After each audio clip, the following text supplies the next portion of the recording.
السلام علیکم ورحمۃ اللہ۔ کیسے ہو دوستو؟ اللہ آپ سب کو سلامت رکھے۔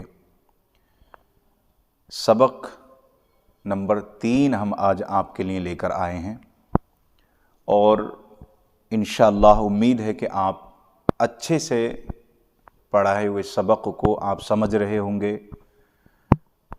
اور اب تک جو ہم نے سبق پڑھے ہیں وہ بنا زبر زیر کے اور زبر زیر پیش والے یعنی کہ حرکات والے۔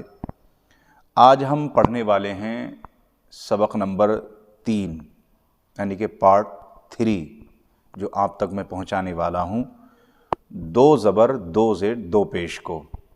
میں یہ بھی بتاؤں گا اس میں کہ پڑھنے والے اشخاص اس میں کہاں جا کر غلطی کرتے ہیں، تو میں انشاءاللہ آپ سے امید رکھتا ہوں کہ آپ بالکل اچھے سے سمجھانے کو میرے آپ سمجھیں۔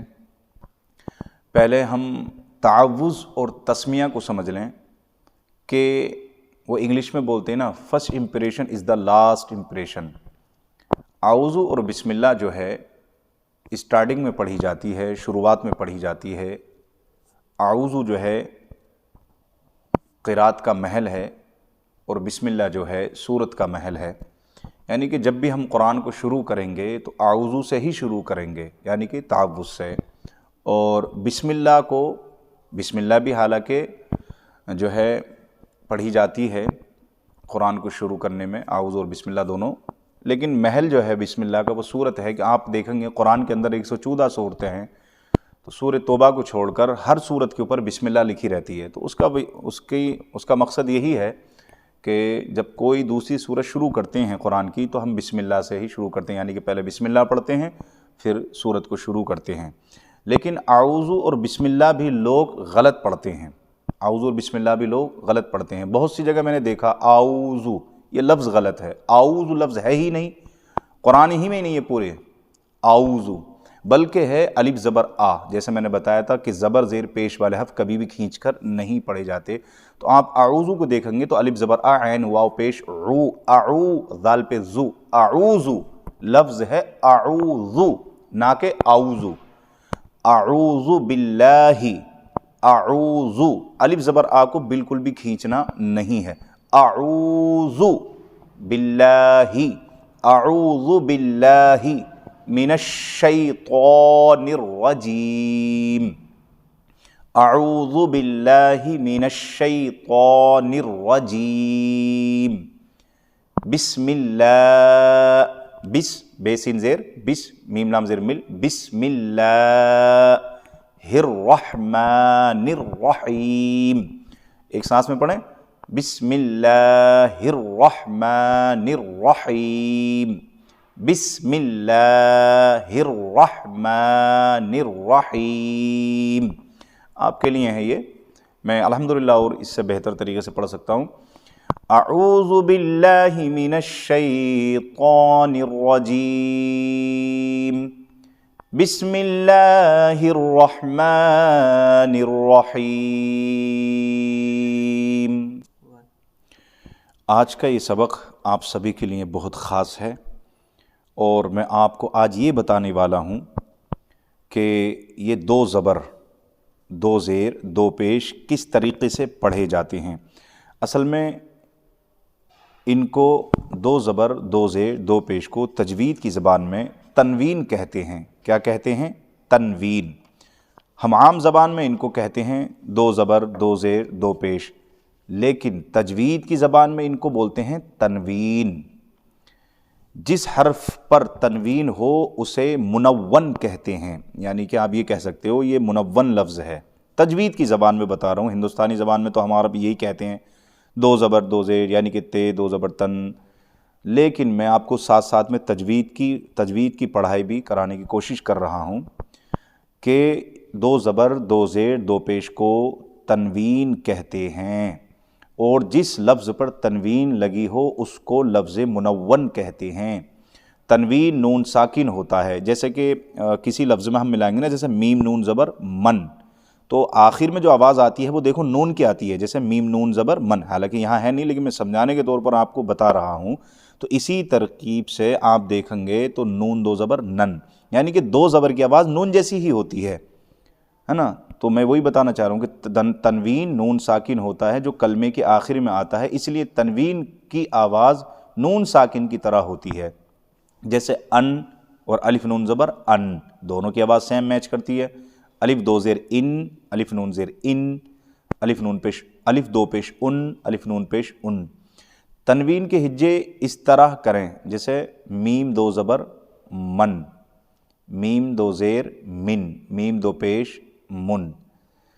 تو آپ یہ اچھی طریقے سے سمجھ لیں. اب ہم پڑھاتے ہیں آپ کو کہ جیسے یہ دو زبر اور یہ تے کے دو نقطے ہیں، اور یہ دیکھا جائے تو الف ہوتا ہے، لیکن یہ الف یہاں نہیں پڑھا جائے گا، بلکہ ہم اس کو پڑھیں گے تے دو زبر تن، تے دو زیر تن، تے دو پیش تن، طا دو زبر تن، طا دو زیر تن، طا دو پیش تن، زا دو زبر زن. اب یہ الف ہے، دیکھو آ رہا نہیں کہ یہاں بھی الف ہے، یہ بھی الف ہوتا ہے. یہاں پڑھنے والے کیا غلطی کرتے ہیں کہ میں نے کئی جگہ دیکھا ہے کہ جب بچے ادھر ادھر سے آتے ہیں پڑھتے ہیں، یا ہم نے دوسروں کو دیکھا تو وہ کیا کرتے ہیں، پڑھتے ہیں ان کو زا دو زبر زا الف دو زبر زن. انہیں یہ معلوم نہیں ہوتا کہ یہ الف نہیں پڑھا جائے گا. الف کون سا پڑھا جائے گا وہ میں آپ کو آگے چل کے بتاؤں گا. میں نے اس لیے کہا، بار بار کہا کہ آپ کلاس کو جلد از جلد جوائن کریں اور اپنے گھر والوں کو بھی پڑھائیں، جس سے کہ پھر بعد میں آپ کو پچھتانا نہ پڑے کہ ہم یہ کیا مس کر گئے. اس لیے میں چاہتا ہوں کیونکہ شروع سے ہی میں مدنی قاعدہ شروع سے ہی پڑھا رہا ہوں، اور انشاءاللہ میں اس کو اتنے اچھے طریقے سے پڑھانے کی کوشش کروں گا کہ آپ اس کے بعد ڈائریکٹ قرآن پڑھیں گے انشاءاللہ. تو یہ بات دھیان رکھیں کہ الف کون سا پڑھا جائے گا وہ میں آگے چل کر آپ کو بتاؤں گا، لیکن یہاں الف نہیں پڑھا جائے گا کسی بھی لفظ کے ساتھ. یہ جو الف آ رہے ہیں جیسے یہاں الف آ رہا ہے، یہاں الف آ رہا ہے، یہاں الف آ رہا ہے، یہاں الف آ رہا ہے، یہاں الف آ رہا ہے، یہاں الف آ رہا ہے، یہ الف آ رہا ہے، یہ کوئی سا بھی الف نہیں پڑھا جائے گا. یہ صرف لکھنے میں آتا ہے، پڑھنے میں یہاں نہیں آئے گا، نہیں آ رہا ہے. تو ان کو خالص پڑھیں گے تے دو زبر تن، تے دو زیر تن، ہے نا، تا دو زبر تن، تا دو زیر تن، تا دو پیش تن، طا دو زبر تن، طا دو زیر تن، طا دو پیش تن، زا دو زبر زن، زا دو زیر زن، زا دو پیش زن، زال دو زبر زن، زال دو زیر زن، زال دو پیش زن. اب آپ دیکھو یہاں انہوں نے یہاں نہیں لکھا الف ساتھ میں، یہاں لکھا. تو یہ بتانا یہی چاہ رہے ہیں کہ ہم کتنی اچھے سے سمجھ رہے ہیں یا نہیں سمجھ رہے ہیں. اسٹارٹنگ میں نے بتایا ہی تھا آپ کو، یہ زبر زیر پیش یعنی کہ حرکات والے لفظ، تو یہ زبر زیر پیش والے حرف کبھی بھی کھینچ کر نہیں پڑھے جاتے. اس بات کو اچھے سے آپ سمجھ لیں. اگر کہیں بھی، پورے قرآن کی گارنٹی لے رہا ہوں، اگر پورے قرآن کے اندر بھی کہیں بھی کسی لفظ پہ اگر خالی زبر، خالی زیر، خالی پیش آتا ہے تو وہ حرف 1% بھی کھینچ کر نہیں پڑھا جائے گا. سمپل طریقے سے پڑھا جائے گا، تا زبر تا، تا زیر تی، تا پیش تو، تا زبر تا، تا زیر تی، تا پیش تو. تو یہاں بات تھی ایک زبر ایک زیر ایک پیش کی، لیکن یہاں بات چل رہی ہے دو زبر دو زیر دو پیش کی. تو اب یہاں کیونکہ آپ پڑھنے والے کنفیوز ہو جاتے ہیں کہ یار اس الف کو پڑھیں کہ نہیں پڑھیں، یہ کیسا ہے، تو میں آپ کو بتا رہا ہوں اچھے سے. آپ اپنے بچوں کو بھی سمجھائیں کہ یہاں پر جو ہے الف نہیں پڑھا جاتا ہے.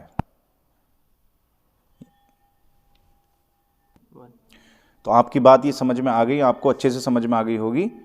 تو یہ سب جیسے یہاں کاف دو زبر کن، کاف دو زیر کن، کاف دو پیش کن، قاف دو زبر قن، قاف دو زیر قن، قاف دو پیش قن، ہا دو زبر ہن، ہا دو زیر ہن، ہا دو پیش ہن، ہا دو زبر ہن، ہا دو زیر ہن، ہا دو پیش ہن، حمزہ دو زبر ان، حمزہ دو زیر ان، حمزہ دو پیش ان، عین دو زبر عن، عین دو زیر عن، عین دو پیش عن، خا دو زبر خن. الف نہیں پڑھا جائے گا، میں شروع سے یہ بات سمجھا رہا ہوں آپ کو. جہاں جہاں یہ الف دکھ رہے ہیں آپ کو، یہ الف نہیں پڑھے جائیں گے. خا دو زیر خن، خا دو پیش خن، غین دو زبر غن، غین دو زیر غن، غین دو پیش غن، با دو زبر بن، با دو زیر بن، با دو پیش بن، میم دو زبر من، میم دو زیر من، میم دو پیش من، واو دو زبر ون، واو دو زیر ون، واو دو پیش ون، فا دو زبر فن، فا دو زیر فن، دو زیر ون، واو دو پیش ون، فا دو زبر فن، فا دو زیر فن، فا دو پیش فن، لام دو زبر لن، لام دو زیر. اب دیکھیے یہاں بھی الف آیا نا، لیکن نہیں پڑھا گیا، صرف لام پڑھا گیا. لام دو زبر لن، لام دو زیر لن، لام دو پیش لن. نون دو زبر نن، نون دو زیر نن، نون دو پیش نون. را دو زبر رن، را دو زیر رن، را دو پیش رن. جیم دو زبر جن، جیم دو زیر جن، جیم دو پیش جن. شین دو زبر شن، شین دو زیر شن، شین دو پیش شن. یا دو زبر ین، یا دو زیر ین، یا دو پیش یون. انشاءاللہ یہ میں نے آپ کو یہ آج پڑھایا دو زبر دو زیر دو پیش کی تختی پڑھائی آپ کو، جس کو تنوین کہتے ہیں. انشاءاللہ امید ہے کہ مجھے آپ کی یہ پوری سمجھ میں آئی ہوگی. اور اگر کوئی چیز، کوئی بات آپ کی سمجھ میں نہیں آئے تو آپ کمنٹ کر کے مجھ سے پوچھ سکتے ہیں انشاءاللہ. اور آپ سے یہی گزارش ہے کہ آپ جلد سے جلد اپنے سب گھر والوں کو بھی پڑھائیں اور دوستوں کو بھی پڑھائیں، اور ویڈیو کو زیادہ سے زیادہ شیئر کریں، جس سے کہ ہمارے مسلمان بھائی زیادہ سے زیادہ قرآن کو صحیح اور تجوید کے ساتھ پڑھنا سیکھ لیں۔ آپ سے دعا ہے، آپ سے درخواست ہے کہ مجھ گناہگار کے لیے دعا کریں۔ اللہ تبارک و تعالی ہم تمام کے علم و عمل میں، عمر میں برکتیں عطا فرمائے۔ السلام علیکم ورحمۃ اللہ۔